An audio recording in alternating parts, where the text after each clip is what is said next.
तो दोस्तों, जैसा कि आप सभी स्क्रीन पर देख रहे हैं, यहाँ पर हम जिस कंपनी के बारे में बात करने वाले हैं उस कंपनी का नाम है बीकाजी फूड्स। बीकाजी फूड्स की बात की जाए तो दोस्तों, यह 25 साल से भी ज़्यादा वर्षों से यह कंपनी मार्केट में काम कर रही है। सिर्फ भारत में ही नहीं, ये दुनिया के 150 से भी ज़्यादा देशों में अपने प्रोडक्ट्स को एक्सपोर्ट करती है और इसके प्रोडक्ट्स से आप सभी भी वाकिफ़ होंगे, ये तो जाहिर सी बात है।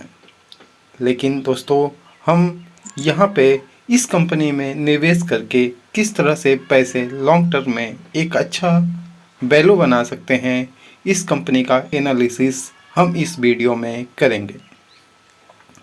तो जिस हिसाब से आप इनकी वेबसाइट पे देख सकते हैं दोस्तों, अमिताभ बच्चन जी इस कंपनी का ऐड करते हैं। इसके ब्रांड एम्बेसडर अमिताभ बच्चन जी हैं और इनका मार्केट में अच्छा खासा एक वैल्यू भी है और एक रिप्यूटेड पर्सन से एडवर्टाइजमेंट करवाने से यही होता है कि प्रोडक्ट की वैल्यू ज़्यादा मायने रखती है। लोगों के लिए ट्रस्ट बहुत ही बड़ा फैक्टर बन जाता है। लोग बहुत ही आसानी से ट्रस्ट कर लेते हैं उनके प्रोडक्ट्स पे। बीकाजी की कहानी की बात करें तो बीकाजी 80 के दशक में श्री शिवरतन अग्रवाल द्वारा यह कंपनी शुरुआत की गई थी और तब से लेकर आज तक यह company continue successfully all over world काम कर रही है। इनके विभिन्न प्रोडक्ट्स के बारे में आप इनकी वेबसाइट पे देख सकते हैं कि इनके पास किस तरह के प्रोडक्ट्स अवेलेबल हैं, जैसे आलू भुजिया, रसगुल्ले और नट्स, बहुत ही तरह के अलग अलग तरह के आते हैं, पापड़ आते हैं और भी कई मिठाइयाँ। तो आइए हम इस कंपनी के फंडामेंटल को चेक कर लेते हैं। 24 नवंबर की बात की जाए तो इस कंपनी का जो रेट चल रहा है वो चल रहा है 427 रुपये। 427 रुपये पर यह कंपनी ट्रेड कर रही है और आज के दिन यह 9% की तेज़ी के साथ कंपनी कामकाज कर रही है। फ़िलहाल देखा जाए तो 1 वीक में इसने 33% का रिटर्न बना के दिया है और वहीं 1 मंथ की बात की जाए तो 30% का एक शानदार रिटर्न बना के हमारे सामने आता है। और 1 साल की बात की जाए तो यह कंपनी अभी ही लिस्टेड हुई है, उस हिसाब से इसका 30% ही आप देख सकते हैं। इसकी लिस्टिंग डेट की बात की जाए तो यह 16 नवंबर 2022 को लगभग 317 रुपये के करीब में लिस्टेड हुई है। तब से लेके अभी तक यह 100 रुपये से ज़्यादा का अपवर्ड दिखा चुकी है मार्केट में। आइए इसके फाइनेंशियल को हम चेक कर लेते हैं। आज के लो की बात की जाए तो 387 का आज का लो है और हाई की बात की जाए तो 431 का हाई रहा है। वहीं 52 वीक हाई की बात करें तो इस कंपनी ने 303 का 52 वीक हाई लो मारा है और वहीं पे हाई की बात करें तो 431 रुपये का हाई इस कंपनी ने लगाया है। मार्केट कैप की बात करें तो लगभग 9,777 करोड़ का मार्केट कैप है। वहीं इंडस्ट्री पी 19.47 का है। फेस वैल्यू की बात करें तो यह कंपनी मात्र 1 रुपये की फेस वैल्यू पे है।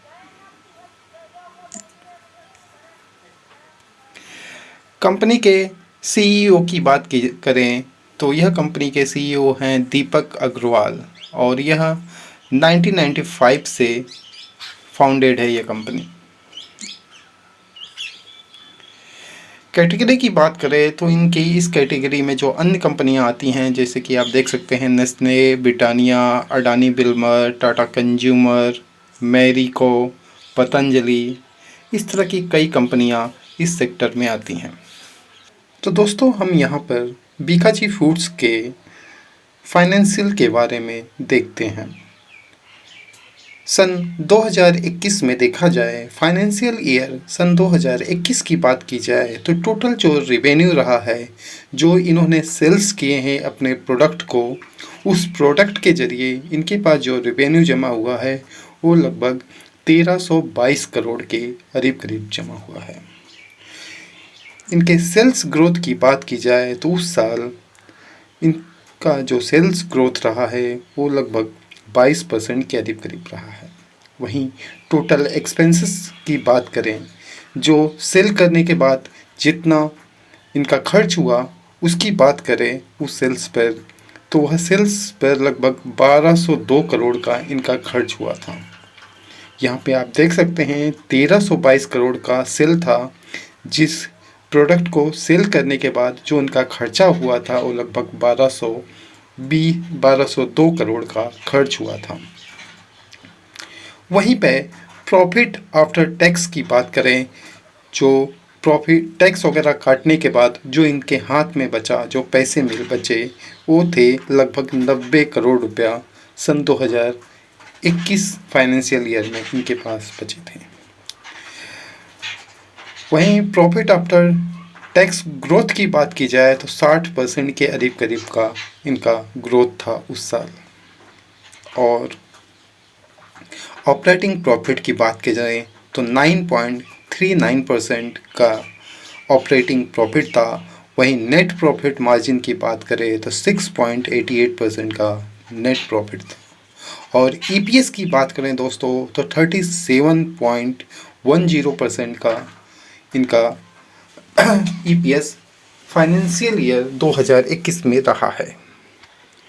अब देखते हैं 2022 में इसने किस हिसाब से इस तरह से परफॉर्म किया है। 2022 में देखा जाए तो अभी तक 1621 करोड़ का सेल्स रहा है और वहीं पर 22% का सेल्स में ग्रोथ रहा है। टोटल एक्सपेंस की बात करें तो 1516 करोड़ का एक्सपेंस रहा है। और प्रॉफिट आफ्टर टैक्स की बात करें, सेल करने के बाद जो इनके हाथ में प्रॉफिट बचा, उस प्रॉफिट को देखा जाए तो 77.95 करोड़ का इनके पास टोटल प्रॉफिट बचा था। वहीं सेल्स ग्रोथ 13% माइनस में रहा है। ऑपरेटिंग प्रॉफिट की बात करें तो 6.39% रहा है और नेट प्रॉफिट मार्जिन की बात करें तो 4.83% रहा है। वहीं ईपीएस की बात करें तो अभी तक मात्र 3.15 रुपीज़ का ही इनके पास ईपीएस था। अभी हाल की ही कंपनी तो इसलिए यहाँ वेबसाइट पे इनके प्रमोटर और अन्य होल्डिंग के बारे में कोई जानकारी अभी अवेलेबल नहीं है।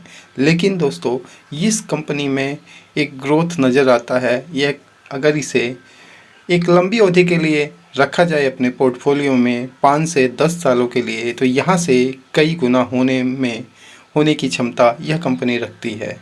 तो आप भी अपने अनुसार इसमें एनालिसिस करें और पता करें और रिसर्च करने के बाद एक छोटी सी क्वांटिटी ज़रूर इस स्टॉक में बना के चलें।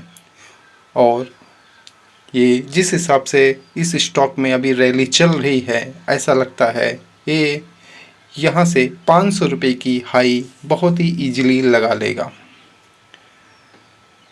तो फिलहाल यह किसी प्रकार का रिकमेंडेशन नहीं है आपके लिए। आप अपना रिसर्च कीजिए, उसके अनुसार ही डिसीजन लीजिए। तो चलिए हम अपने अगले ही वीडियो में फिर आपसे मुलाकात करेंगे। इस वीडियो को हम यहीं पे समाप्त करते हैं।